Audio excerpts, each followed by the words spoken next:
Welcome to Losing a Child, Always Andy's Mom. On this podcast, we journey through the devastating experience of the death of a child. Grief is seldom discussed openly in our culture, and the death of a child makes people feel even more uncomfortable. We approach the topic openly and honestly, speaking to people who have lost loved ones and experts who help care for them. Whether you are a parent experiencing loss or someone who wants to support another going through this tragedy, this podcast strives to offer hope and help.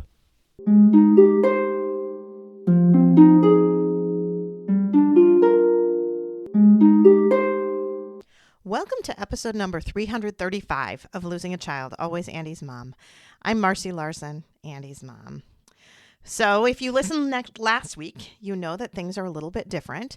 So I am taking the month of February off from doing interviews in our normal kind of style, and I handed the reins over to Gwen, who did a great job last week with her first educational series on grief. So today she's expanding that and doing part 2. I just know all of you will enjoy it so much and get so much out of it. I again want to announce a sponsor for this week's episode. So this week's sponsor is Luna, and Luna is sponsoring this episode in honor of her son, Hunter. So if that name sounds familiar, it should. It should sound familiar because Luna was just on in episode number 332. And then she also originally shared her story way back in episode number 57. So anyway, it's kind of cool to have her now sponsor an episode. So she donated at $125 to Always Andy's Mom and is sponsoring an episode. So if you would like to do that, you can certainly go to the donate page on andysmom.com. There are other ways to give as well. If you have another way that you want to give privately, you can email me, marcy@andysmom.com, and we can figure out how to move forward. Anyway, I thank you so much, Luna.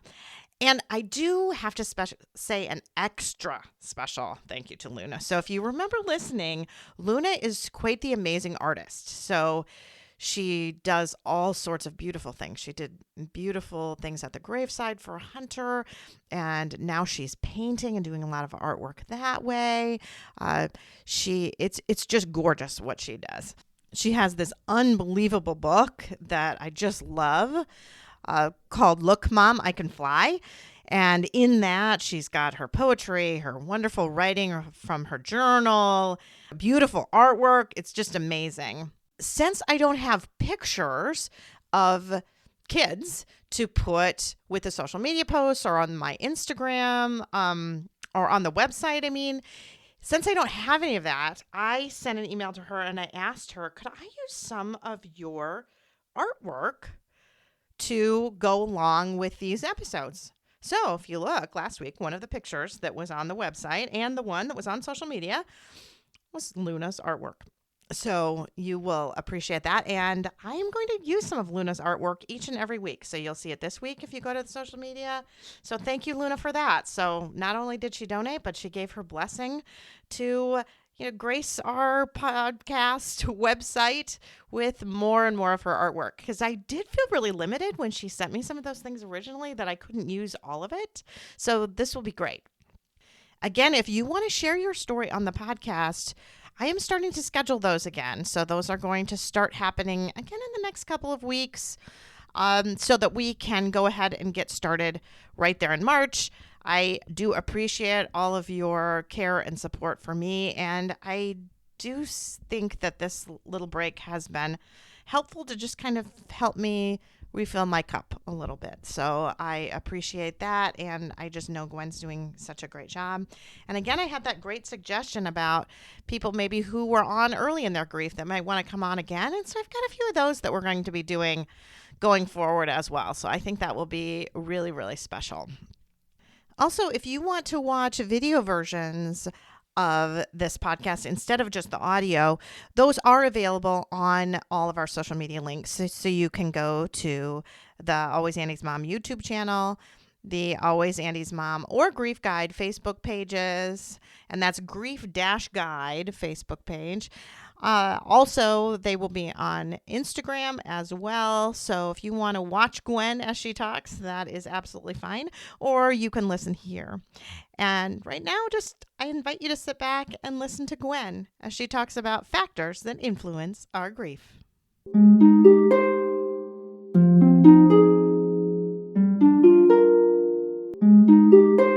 I'm Gwen Kapcia. Many of you who are listeners know me as someone who is on frequently with Marcy when we do live streams together. But for this episode and the one prior to this and two more ahead, we are just going to be doing some educational pieces about grief and a chance to do some teaching.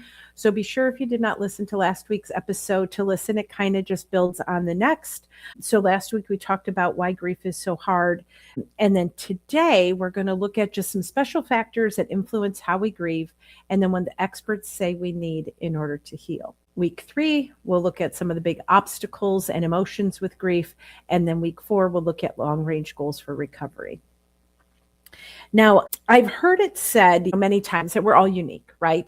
Everybody's different, everybody's special. What makes me laugh and cry will never invoke the same type of laughter and crying in somebody else. And I'm so thankful that we're all different, right? What would this world be if we were all the same? There's many poems about the uniqueness of people, but I love this one especially. It says, "A God who loves rich variety created not simply a single tree, but trees of all kinds, trees of all sizes, and trees of all shapes. Let me see the vast variety in ways of mourning." That was by Edward Hayes, a contemporary spiritualist. I love that as much as there's variety in the world. If you've ever watched the show Blue Planet on the National Geographic specials, they might look at birds or fish or just any part of nature and butterflies, anything. And there's just such variety of colors and shapes. And I think it's just amazing. But the humankind, we're like that too. We're all unique and different, and we all are going to grieve. So your grief is just as unique as you are. It is just yours. But we do know that there are things that can influence it and kind of make its mark on it, right? So when you learn about animals, their environment influences them, the prey that seeks them influences them, and sort of things. So we have things that influence how we grieve and factor in.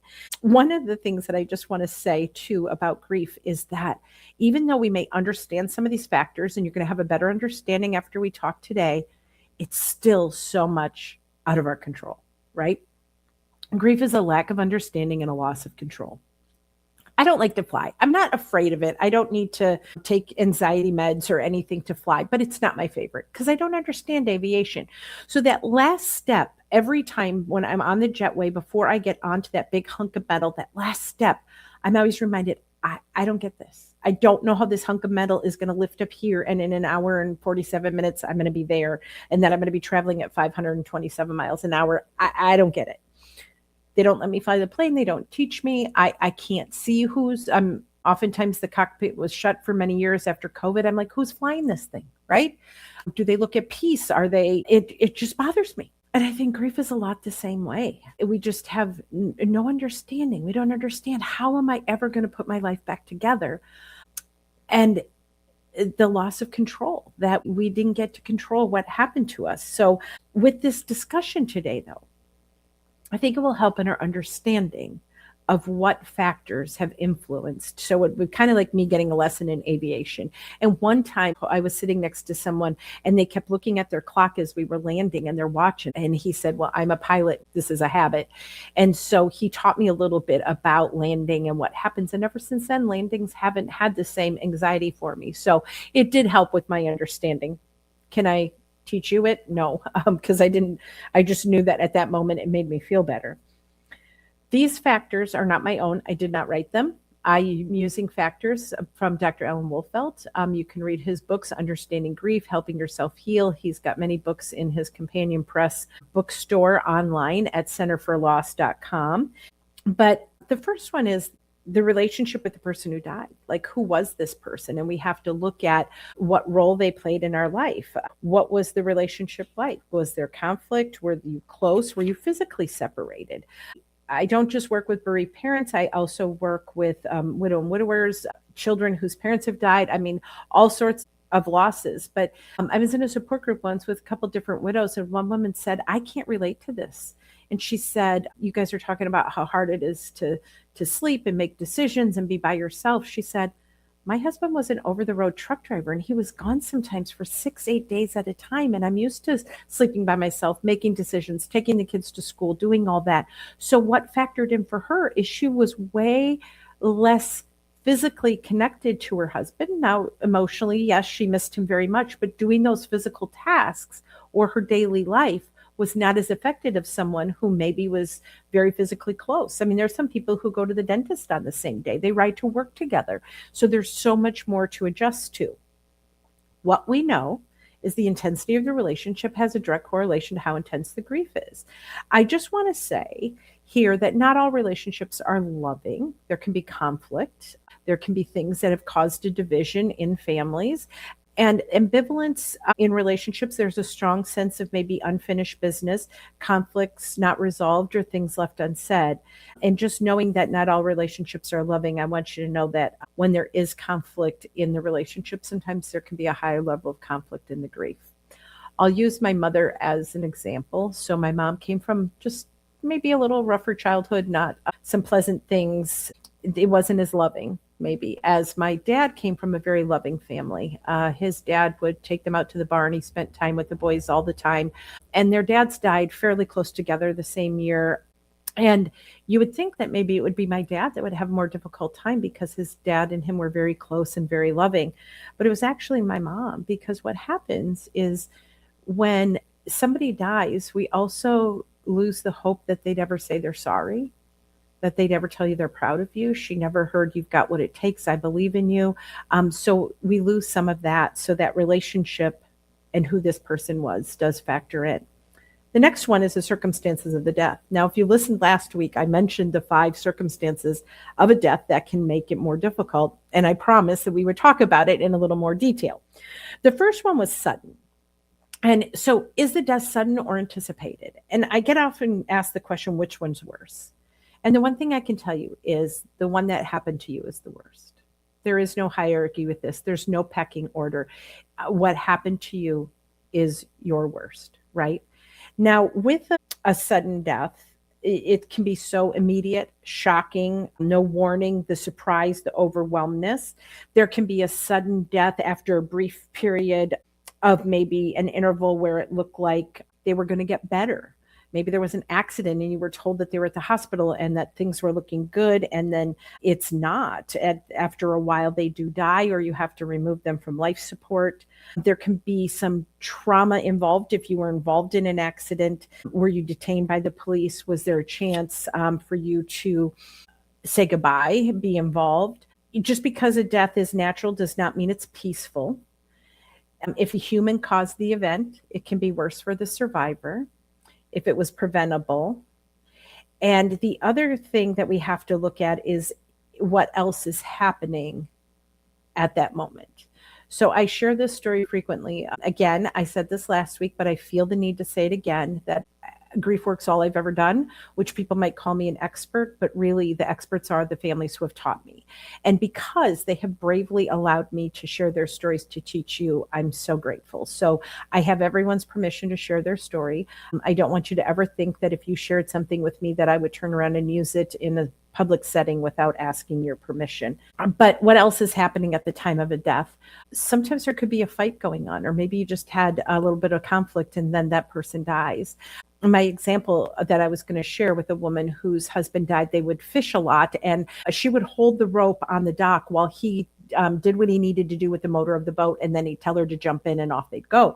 Well, this particular day, she's holding the rope. It's very hot. She's standing there and she says something to him like, are we almost ready? And he was kind of mumbling, and then she's like, quit mumbling, I can't hear you. And then she stood there and then she's like, why are you ignoring me? You're more concerned about that motor. You can't even answer me. And then she said, I could just throw this rope and let you drift out into the water if you're more concerned about your boat than paying attention to me or what I'm concerned about. And then she realized that he was struggling and he had suffered a heart attack and he died, slumped over the back of the boat. And he died while she was yelling at him. And she felt so horrible about that. Now, we'll talk about these big feelings later, but I just feel like I need to explain what I work through with her, is that in that 10-minute window, that was just such a small window of time of their whole relationship, that I had to help her in her perspective to look at the overall relationship and not just the ending. Because sometimes the endings are bad, but that doesn't mean the whole relationship was. So I asked her, she said, I can't believe I was yelling at him. I can't believe I was yelling at him. That's so horrible. I'm such a horrible wife. Why did I do that? It was a very natural thing to do when you're standing there thinking someone's ignoring you and you're hot and they're not responding. It was a very natural thing for her to do. So I said, how long are you married? She said, 39 years. I said, get a big poster board and go to 39 people that know you and ask them to describe what kind of wife you were in just one or two words, and then get back with me. So she did.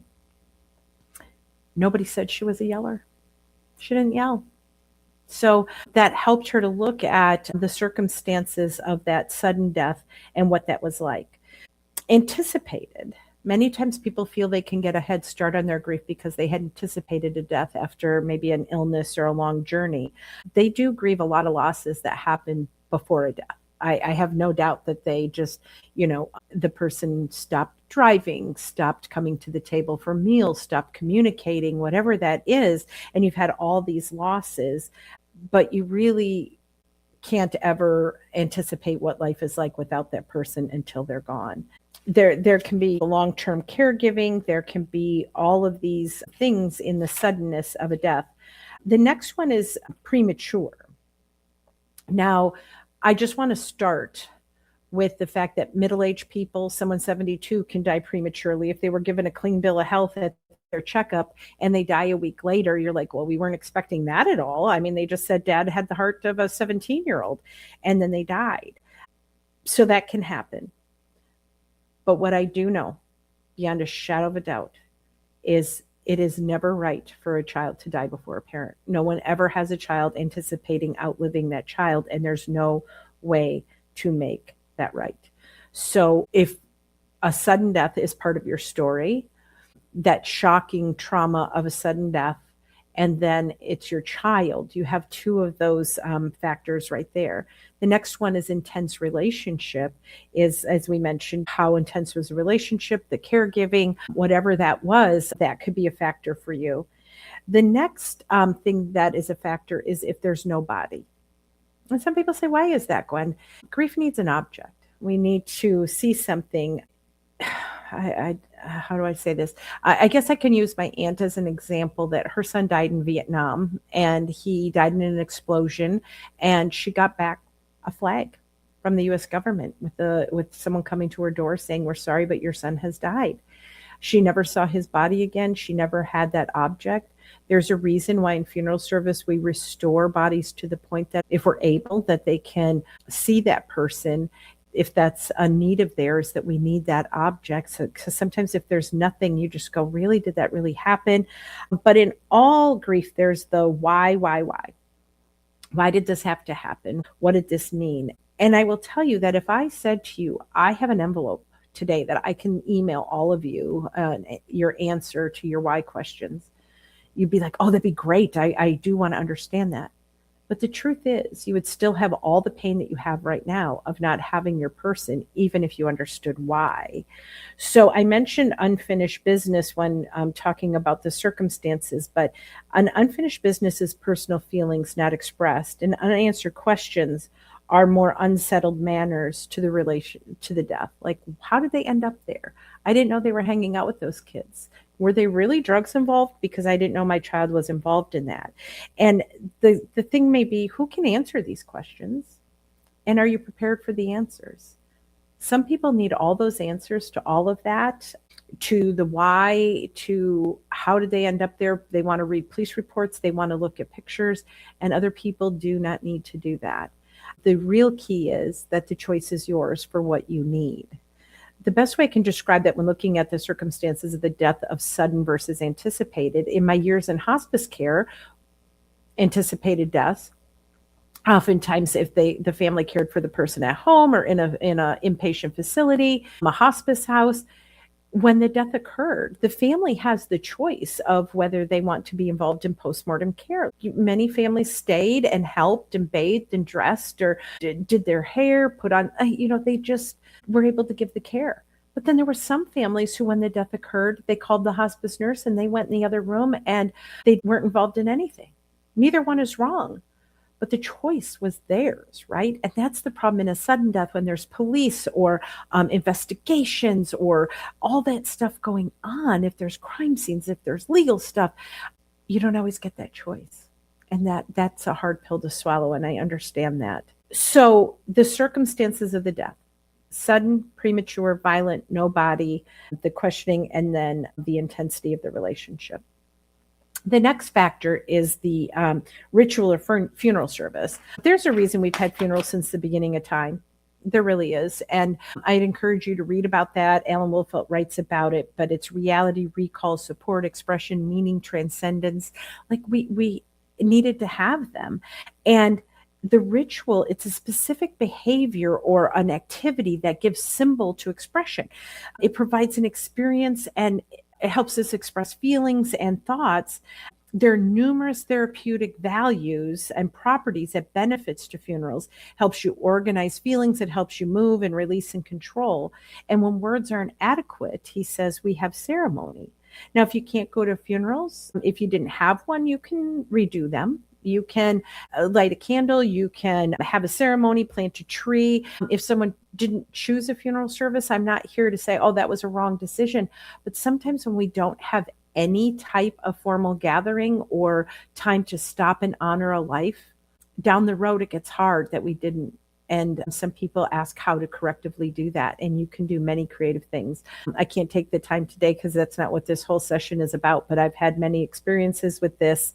The power of ceremony is it helps you begin to heal, and it's not closure at the end. It's a good beginning, and you deserve it, and so does the person who died. But the problem, again, is our culture. We have drive-through funeral homes, right, in our country. The ones in LA, they had a big billboard that says for older people who can't get out of the car, you can just drive through, and that's how it started. And now there's billboards that say it's just simply for busy people, that you just drive through. You can sign the guest book if there's an open casket or a viewing. The curtain opens, you can view the body. We have one in our state that it kind of creates a traffic problem when you drive through. So it's almost like a car wash with a timer. You only have 3 minutes to drive through. And so that clock ticks and you just kind of drive through. We've got a problem if we're not taking time to honor a life. And I said I'd share some things about kids for free. When families don't gather and don't talk about someone or remember them, it makes children sometimes think subconsciously, like if I died, no one would talk about me either. And so sometimes we think we're protecting kids or we're honoring grandpa's wishes. And again, I'm not saying that grandpa's wishes don't matter, but you can still do something to talk about them or to honor their life. Now, there is one cultural thing that I would get rid of that I think most bereaved people would agree with me, is I would get rid of thank you notes. I don't know how that ever became a thing, that when families have such traumatic things happen, that then they feel this pressure of writing a thank you note. And sometimes they're pre-written by the funeral home, thank God, and you can just sign your name. But some families really feel this pressure to do these cards.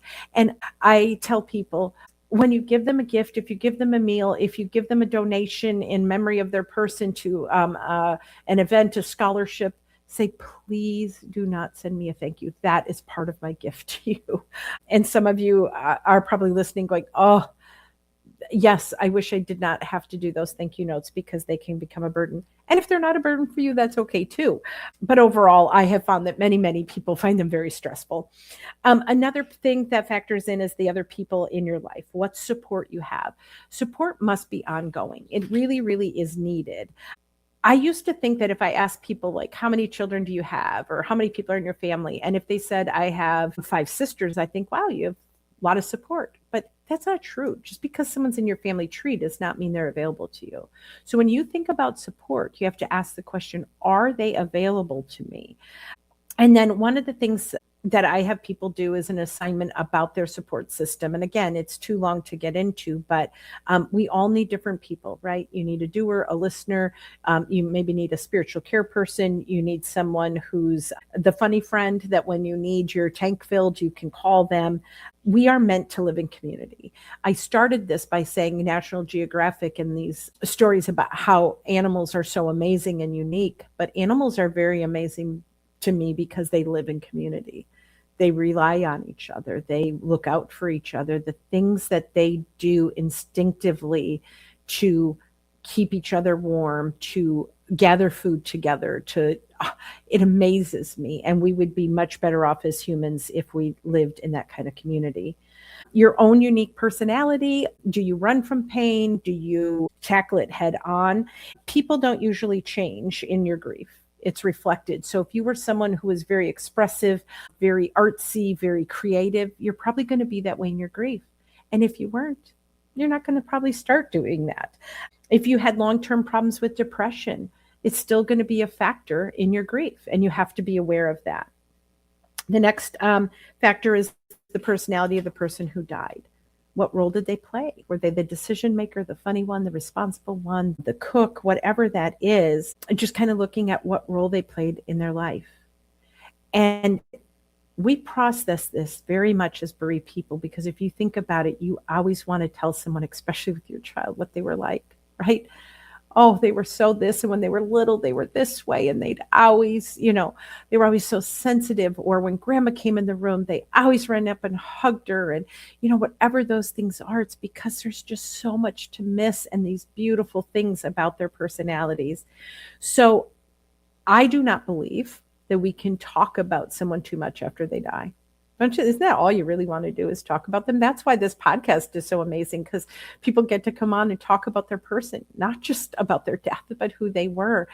Find someone who will listen. And if you don't, reach out to Marcy or myself just to tell about that person's life, who they were, what their personality was like. Be sure to do that maybe sometime this week. A few other factors, and Marcy and I have done episodes on men in grief or families, is gender can come in. Men and women grieve differently. Men tend to be more physical in how they relate and connect to each other. And so there's many things with that. So I just want you to be aware, but the willingness to mourn transcends gender. There's too much emphasis on the differences and not enough on the capacity to grieve and to mourn. And we have that regardless of gender. Our cultural background factors in what our culture believes. Those rules and traditions of your culture guide you. They really do in how you handle grief. Europeans are far more expressive. They have ways of expressing.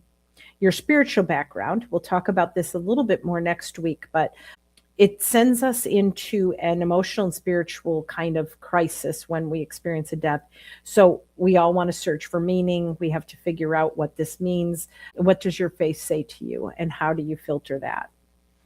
Another factor is other stresses in your life right now. Maybe you're going through a career change when this happened. Maybe you have an illness. Maybe there's a trial. Maybe you have something going on with your other children. Maybe you were moving.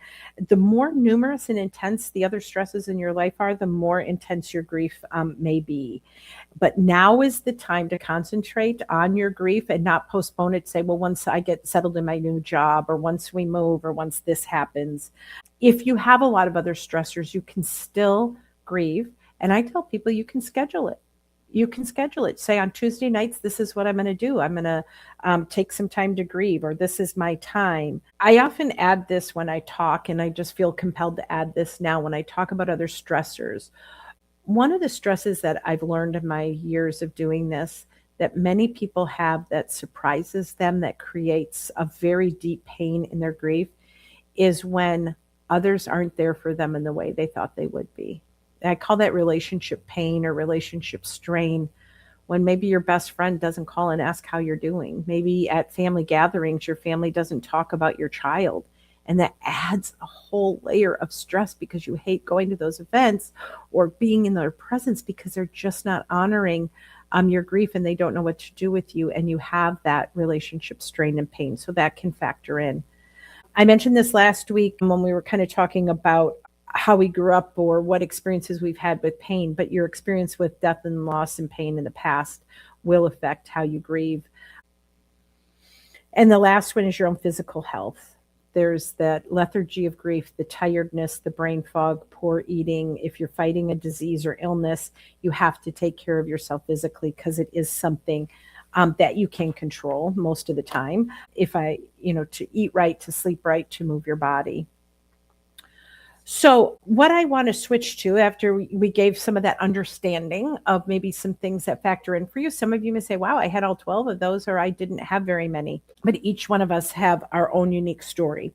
But I get asked all the time, how long does grief last? What stage am I in? We've heard these things, and I won't go too deep into it, but there's many different professionals who have different ways of describing grief, the tasks of grief, the needs of grief, the stages. But overall, there are some commonalities of what people need in grief. And it's something that we do subconsciously. We don't sit down and go, well, today I'm going to work on this part of my grief, or I'm going to do this. We usually jump around. We're usually doing more than one of the things that we need at one time. But what I want to tell you is what I'm going to give you now. Having the awareness of what bereaved people need makes you have an approach that says, I'm more active in this. I have an awareness. I'm a learner of this. I'm the student. I'm gaining what I need to go forward, rather than the people who passively just say, I'm going to sit back and just see what happens with grief. So there is an advantage to understanding this, to knowing this, that it gives us an advantage. To say, I understand this. So again, I'm using Alan Wolfeld's 6 Central Needs of Mourning. I have written some of my own and kind of tweaked it, and I'll add some of that in.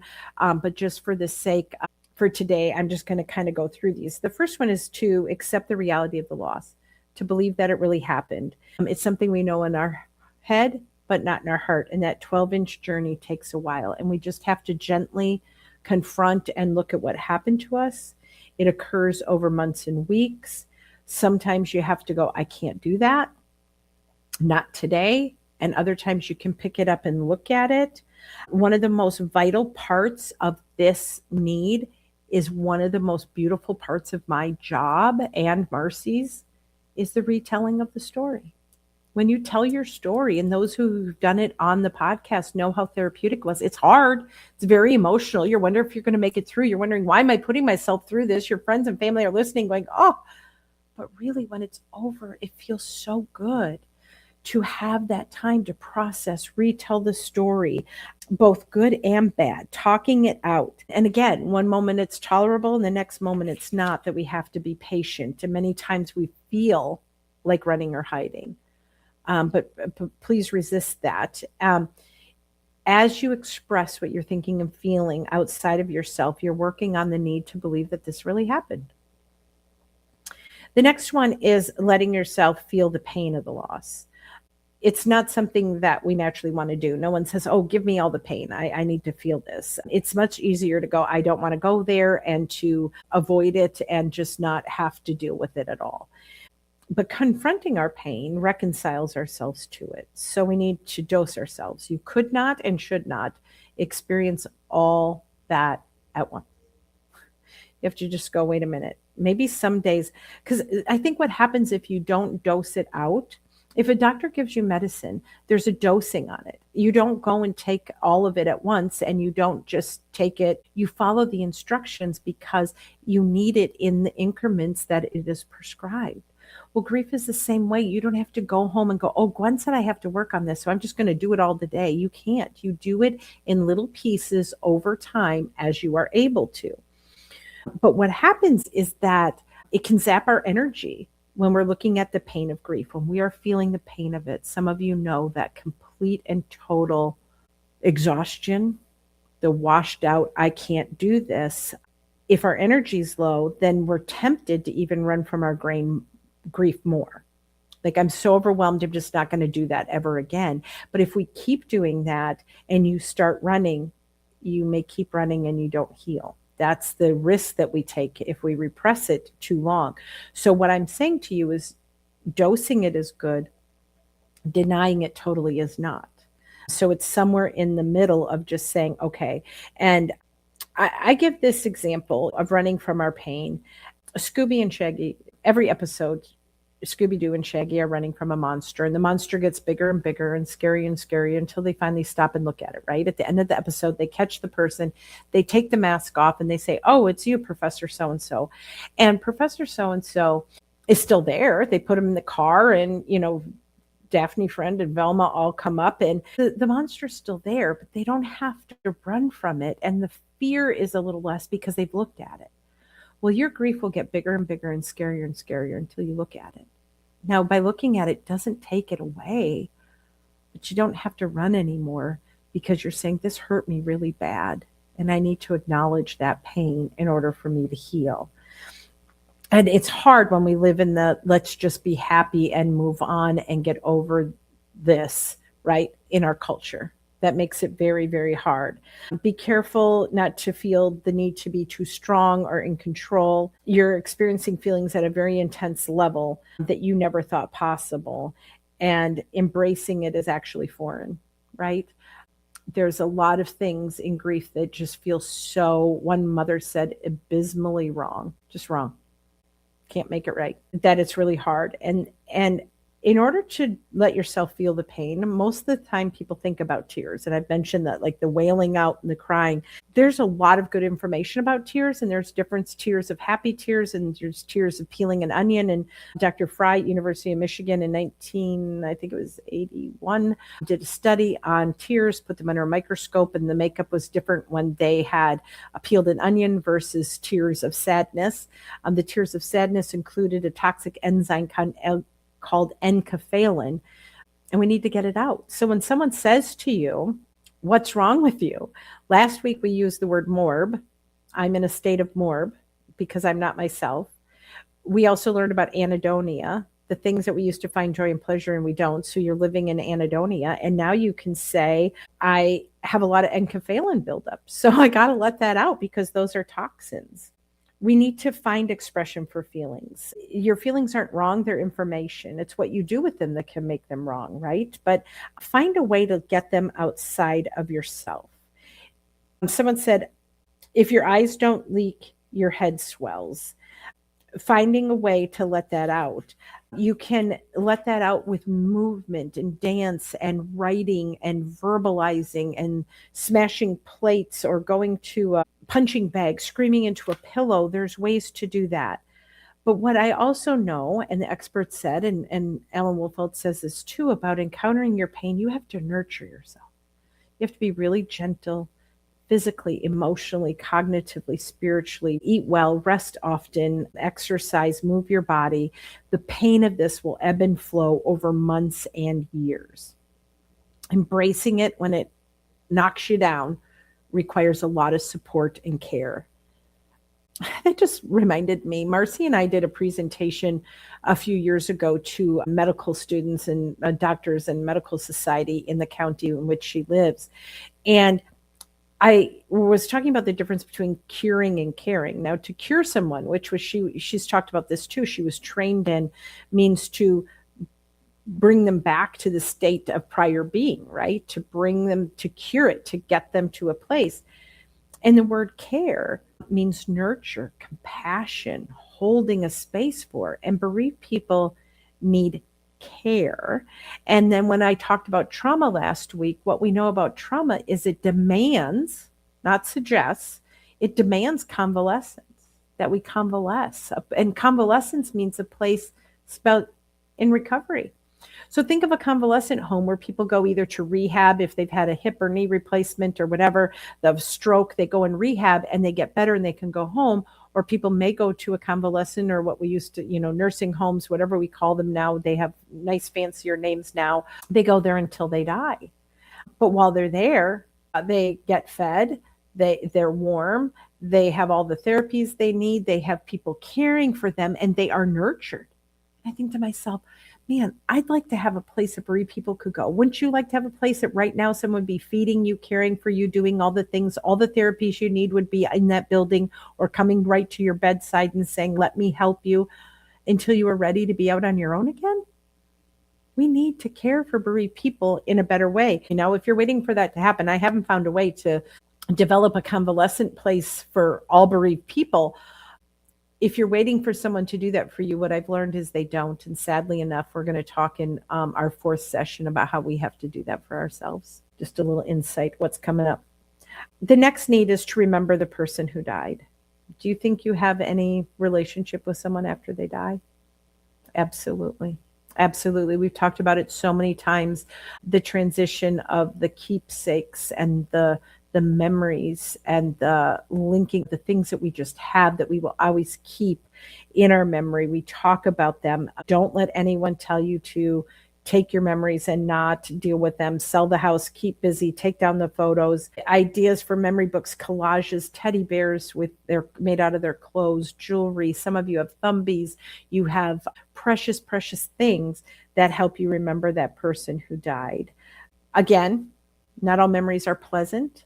Find someone who's judgment-free that can help you work through if you've got some unpleasant memories that are preventing you from healing. Don't ignore that. Look at those as well. We don't want to suppress and carry underlying anger and sadness into our future. The next one is developing a new self-identity. We talked about this. Who am I now without this person? We have new roles to fill. This is why when we're trying to figure out what our family's like or what we're going through, that's why we hear things like keep decision making to a minimum, right? Don't do that because you're trying to re-anchor yourself. And if you make a decision to move or to uproot or do something in that time before you're re-anchored, that can create other things. I just want to bring this up when I think about that and decision making. And since it's on my head, I just say it. And maybe it was going to come up in the future. But when people talk about moving, and I had a friend whose son and daughter-in-law died in the same accident, and she said, I'm going to move. And I said, okay, can you teach me what moving looks like for you? And she said, well, they're just to start over and to have new memories. And I'm not saying that that's a bad thing if you take the time, or if you were already talking about moving because you needed a different house or you wanted to be in a different school district, like that plan was already in place. But she just said, no, I need to not have all those memories. And I said, you know what? That's just geography. You take those memories with you. What I think is maybe take some time to figure out your families now, what you're like now, your identity, and keeping some of those decisions to a minimum because your identity has been assaulted, and we need to develop renewed confidence in becoming more sure of our ability to cope, becoming aware of our critical thinking skills that can help us in this. Like many people in their new identity as a bereaved person have a heightened sense of more anxiety about more accidents happening, someone else and it's hard for me because I don't want to push anyone's buttons because I know there's every example and every story out there. So I'll use one that's a public story of a professor who speaks out in public. So he shared the story in front of audiences. Dr. Hoy from Baylor University, he teaches at the medical school there, and he was involved. He was driving and he was in an accident where his best friend was in the front seat with him, and they picked up his best friend's wife, and they were on the way to pick up Dr. Hoy's wife and go to dinner. And they were rear-ended by a semi, and his best friend's wife died in the back seat. One of his parts of his new identity was the fact that he also was injured and he had some cognitive things that he had to work through. So it changed. Will I ever be able to write a book again? Will I be able to be a professor? Who am I now? Because the accident also impacted him. But the other thing about learning your new identity is the anxiety of driving, or every time he saw a semi, and he'd have to use his critical thinking skills to say, not every semi hits people and not every semi rear ends somebody. And so there's a lot of things that we have to learn and work through. I'll talk about this a little bit more next week, I promise, again, but it's just realizing that that's a need, that we have to work on these things. The next one is a search for meaning. What is my meaning going forward? Why did they have to die? We have to sort this through. And like I said, there are no answers. Death is, quite frankly, a part of life. But when it happens, we are never ready. It does not make sense. Oftentimes, our search for meaning is filtered through our spiritual beliefs. Recognizing that we do not and will not have all the answers is part of that. When I was going through infertility, I couldn't even read. So I got the audio book by Dr. James Dobson, When God Doesn't Make Sense, just to realize that it doesn't make sense. It's not going to make sense to Gwen that some people have a baby and put it in a dumpster or don't take care of it, and then some couple who wants a baby and is ready and can't have one. We have to search for that. And what does this mean? And sometimes we just come to conclusions that their suffering's over, or the conclusion may be like mine was, it just doesn't make sense. It's not going to for me. I have a couple examples written down here. I'm laughing if they'll be helpful, but my mom is Greek. She's very expressive. I told you last week I was talking about, or maybe it was this week, about her growing up in kind of a difficult environment. And so she had to sleep between two sisters, and she'd say this was the crabby sister and the other one was the larger sweaty sister. And she said, you try growing up sleeping between those two. But her favorite sister, who she's very connected to, died suddenly. It never made sense to her why God would take her. And she said she was doing so much good and she was this and she was that. And it was several years later that my mom called me up and she said, I know why she had to die. And I said, who? She said her name, and I said, oh. And she said she doesn't have to see what some things that are happening in her family. She doesn't have to see this world, like God protected her from all of that. And who am I to say, Mom, that doesn't make any sense. It's still, but for her, she just filtered it through that. And she found some peace to say, I'm glad she's not here to see what is happening. Okay. That was her search for meaning. I had one woman who her husband died. I don't understand it. I don't understand it. I don't understand it. One day she came into support group and she had a different kind of countenance and a piece about her. And she said she was reading in, forgive me, people, but I think it was in Ecclesiastes where it says, better is the day of a man's death than the day of his birth. And she said, it's my husband's better than day. So instead of calling it his death day, she called it his better than day. That may not bring comfort to you, but to her it did. But we all have to search for meaning. The last one is that we have to let people help us now and always. I've said it many times. We are not meant to do this alone. I talked about animals living in community. We need people. Compassionate Friends, which is a national organization. If you have a chapter near you, look it up. It is for bereaved parents who support each other. They have a national conference. I highly recommend their resources. But Compassionate Friends' motto says, you need not walk alone. You cannot walk alone. As bereaved parents, they know. Can't do it. Cannot do it. If you had a broken leg or something's wrong with you physically, if you're in a wheelchair, people can see that. They can see you have needs. They hold the door for you. They say, oh, how are you doing? Or what happened? But when our heart's broken, over the years especially, people don't see that. But you still need that support. You need people saying, what can I do? How can I hold the door for you? So keep talking, keep connecting, keep reaching out. And again, what I find is most of the time it's not with maybe people in our family tree or people in our life prior to the death, but oftentimes we're bereaved people. Our listeners say it all the time, find their support is with other bereaved parents. They get it. That's where I feel safe. That's where I can listen and talk. And the reason is that we are not meant to do this alone. So reviewing those needs again are, we need to believe that this really happened. And then the second part is letting yourself experience the loss, the pain of that, remembering the person who died, the developing a new self-identity, the search for meaning, and needing others.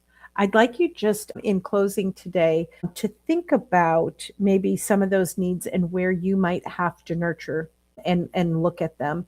And so I would encourage you to do that. And as I said, your awareness of this and the approach that, hey, I'm going to look at this will benefit you rather than just going, you know what? Some people shut it off and said, I'm not going to listen. I'm not judging that. I understand that sometimes it's too much, but this stuff that we're learning is good for us. Thank you for being patient and listening. As mentioned last week, one of the things that Marcy and I were very pleased to do during this time of education, the month of February, is to offer a discount if you're interested in any of the programs that I have on my website at grief-guide.com. Now, don't buy anything on there because Marcy and I are extending some savings to you. If you would like to watch longer videos on grief, you're going to hear some of these stories and some will be new, things will be added, but there is a lot of handouts, added readings that you can do. You don't necessarily have to do them, but they're available for people who want them. I also offer 3 checkpoints for you to meet with me individually. It doesn't matter where you live. We can do it virtually.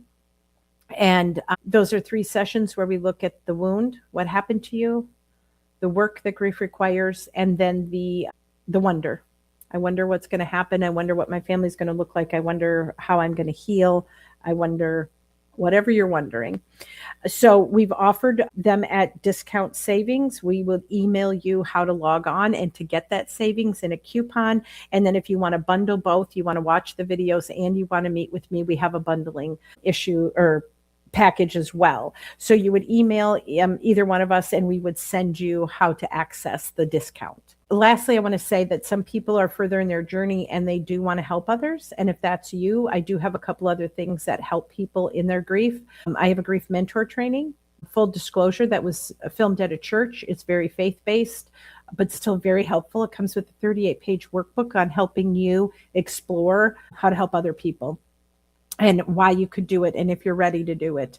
And then I also have many bereaved people. Some of the listeners have reached out and said, I want to gather with some moms at my library. I want to start a support group. You said we need support and there's nothing in my community, so I'm going to start it, but I don't know where to start. And I would get that all the time. So I developed a year-long weekly support group with suggestions of what to do for the group. And so that's available too. So explore if you have questions, but reach out to us before you purchase so we can pass along the specials to you.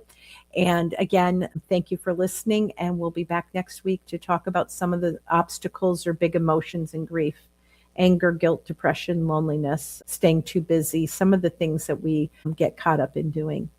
Take care.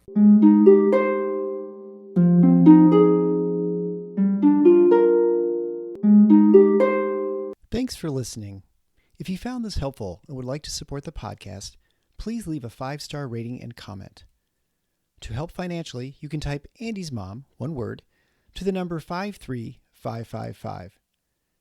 This provides a link to GiveButter, which allows donations through PayPal, Venmo, Apple Pay, or credit cards. GiveButter will provide a receipt of your tax-deductible donation. Or you can visit the donation page at andysmom.com/donate. Always Andy's Mom is a registered 501c3 and can receive donations through Thrivent Financial and Benevity. Marcy loves hearing from listeners. Please feel free to reach out to her via email at marcy@andysmom.com or on the Instagram or Facebook Always Andy's Mom accounts. Sign up for the email list to get weekly episode links as well as pictures of Marcy's guests and their children. Together, let's work to inspire hope, one day at a time.